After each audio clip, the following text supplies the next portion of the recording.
അപ്പോൾ നമ്മളൊരു കുർത്തീസ് മേടിച്ചാൽ എങ്ങനെയാണത് സ്റ്റിച്ച് ചെയ്ത് അത് നമ്മുടെ ഷേപ്പിലാക്കിയെടുക്കുക. അപ്പോൾ ചിലപ്പോൾ നമുക്ക് ലാർജ് മതിയായിരിക്കും, നമുക്ക് കിട്ടിയത് 42, അതായത് എക്സൽ ആയിരിക്കും. അപ്പം നമുക്ക് അതിനെ കുറച്ചൊന്ന് ഷേപ്പ് ചെയ്തെടുക്കണം. അപ്പം എന്നിട്ട് ഈ രീതിയിൽ വേണം അതിനെ ആദ്യം തന്നെ ഒരു ചോക്ക് എടുത്തിട്ട് ആ രീതിയിൽ അതിനെ ഒരു ഷേപ്പ് കൊടുത്ത് വരയ്ക്കുക. 1 ഇഞ്ചാണ് എടുത്ത് കളയേണ്ടത് അല്ലേ. അപ്പോൾ 1 ഇഞ്ച് ടൈറ്റ് ചെയ്യാൻ വേണ്ടി ഇതേ രീതിയിൽ എടുക്കുക. അതായത് നമ്മുടെ വയറിൻ്റെ ആ ഒടിഞ്ഞ ഭാഗം ഉണ്ടല്ലോ, ബ്രസ്റ്റിൻ്റെ തൊട്ട് സൈഡിലായിട്ട് ഒടിഞ്ഞ അവിടെ വരുമ്പോൾ കുറച്ച് ഇതാണ്ട് ഇതുപോലെ കർവ് എടുത്ത് വേണം ഇങ്ങനെ അകത്തോട്ട് കണ്ടോ അതേ രീതിയിൽ ഇങ്ങനെ തള്ളി എടുത്തിട്ട് വേണം അത് ചോക്ക് മാർക്ക് ചെയ്യാൻ. എന്നിട്ട് അതിൻ്റെ പുറത്തുകൂടി അടിച്ചു പോരുക. അതിനുശേഷം ദേ ഇങ്ങനെ ഒരു ലൈൻ കൊടുത്ത് അവിടെ ഒന്നുകൂടി ഷേപ്പ് കൊടുത്താൽ നല്ല സൂപ്പറായിട്ട് പെർഫെക്റ്റ് ആയിട്ടിരിക്കും. നല്ല ബോഡി ഷേപ്പ്, എത്ര വണ്ണമുള്ളവരാണെങ്കിൽ നല്ല ബോഡി ഷേപ്പിലിരിക്കും. അതിനുശേഷം ബാക്കിലൊരു ടക്ക് കൂടെ കൊടുക്കണം കേട്ടോ.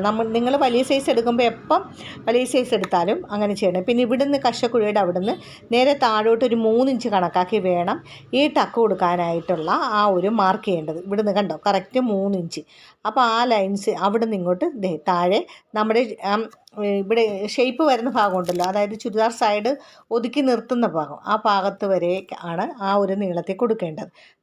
ബാക്ക് ടക്ക് കൊടുക്കുന്നതിൻ്റെ ആ ഒരു ലെങ്ത് എന്ന് പറയുന്നത് നമുക്ക് മാക്സിമം പോയാൽ ഒരു 10 ഇഞ്ച് 10.5 ഇഞ്ച് എടുത്താൽ മതി. 10 10.5 ഇഞ്ച് എടുക്കാം കേട്ടോ, ഇത്രയും.